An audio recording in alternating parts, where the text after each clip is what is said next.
Road road ಏಕುನ road ಇದು 25 ಅಡಿ road ಇದು 25 ಅಡಿ 30 ಅಡಿ ಬರ್ತದೆ ರೋಡ್ ಇದು ಏಕುನ ರೋಡ್ ಇದು ನೋಡಿ. ಇದೇ ಜಾಗ 9.5 ಎಕರೆ ಜಾಗ. ಸುತ್ತ ಫೆನ್ಸಿಂಗ್ ಹಾಕಿದ್ದಾರೆ. ಅಲ್ಲಿ ಅಕ್ಕಪಕ್ಕದಲ್ಲೆಲ್ಲ ಮನೆಗಳೆಲ್ಲ ಕಟ್ಟಿದ್ದಾರೆ. ಒಳ್ಳೆ ತುಂಬ ಚೆನ್ನಾಗಿದೆ. ನೀರು ಹಳ್ಳಕ್ಕೆ ಒಂದು ಹಳ್ಳ, ದೊಡ್ಡದು ಒಂದು ಹಳ್ಳ ಹೋಗುತ್ತೆ. ಹಳ್ಳಕ್ಕೆ ಮೋಟ್ರ್ ಮಡಗಿದ್ದಾರೆ, ಅದರಲ್ಲೇ ನೀರು ಹೊಡಿತಿದ್ದಾರೆ. 9.5 ಎಕರೆ ಪೇಪರು, 4 ಎಕರೆ ಖರಾಬು.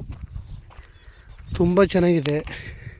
ರೆಡ್ ಸಾಯಿಲು 18 ಲಕ್ಷ ಹೇಳ್ತಿದ್ದಾರೆ ಎಕರೆ. ಬಂದು ಒಂಚೂರು ಹೆಚ್ಚು ಕಮ್ಮಿ ನೆಗೋಷಿಯಬಲ್ ಆಯ್ತದೆ. ಹೆಚ್ಚು ಕಮ್ಮಿ 9.5 ಎಕರೆ ಪೇಪರು, 4 ಎಕರೆ ಖರಾಬು. 18 ಲಕ್ಷ ಹೇಳ್ತಾರೆ ಎಕರೆ. ಬಂದು ಕೂತ್ಕೊಂಡ್ರೆ 1 ಲಕ್ಷ ಹೆಚ್ಚು ಕಮ್ಮಿ ಆಗುತ್ತೆ. ತುಂಬ ಚೆನ್ನಾಗಿದೆ. ಕೊಳ್ಳೇಗಾಲದಿಂದ ಜಾಗಕ್ಕೆ 30 ಕಿಲೋಮೀಟ್ರು, 25ರಿಂದ 30 ಕಿಲೋಮೀಟ್ರ್ ಆಗುತ್ತೆ. ಬೆಂಗಳೂರಿಂದ ಈ ಜಾಗಕ್ಕೆ 105 ಕಿಲೋಮೀಟ್ರ್ ಆಗುತ್ತೆ. ಟೋಟಲ್ ಈ ಬೌಂಡ್ರಿ ಬಂದು 15 ಎಕರೆ. ಆದರೆ ಇರೋದು 9.5 ಎಕರೆಗೆ ಮಾತ್ರ ದುಡ್ಡು.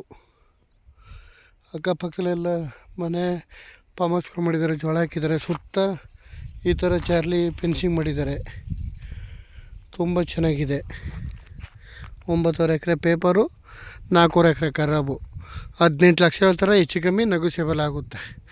ಮೋಟ್ರು ಹಳ್ಳಕ್ಕೆ ಮಡಗಿದ್ದಾರೆ. ಮೋಟ್ರು 330 ಚಿನು ನೀರು. ತುಂಬ ಚೆನ್ನಾಗಿದೆ.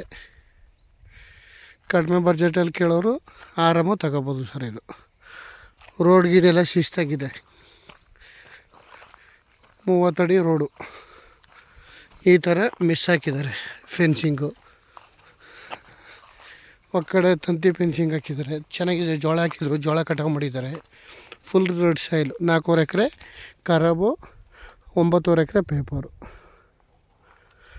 ಆದರೆ ಸ್ವಲ್ಪ ಸ್ಕ್ವೈರ್ ಆಗಿಲ್ಲ. ಹಿಂಗೋಗಿದೆ ಜಾಗ. ಕೆಳಕ್ಕೆಲ್ಲ ಹೋಗಿದೆ. ಕೆಳಗಡೆ ಬಾಳೆ ಎಲ್ಲ ಹಾಕಿದ್ದಾರೆ. ತುಂಬ ಚೆನ್ನಾಗಿದೆ ಲ್ಯಾಂಡ್ ಮಾತ್ರ. ಕಡಿಮೆ ಬಡ್ಜೆಟ್ನವ್ರು ತಗೋಬೋದು.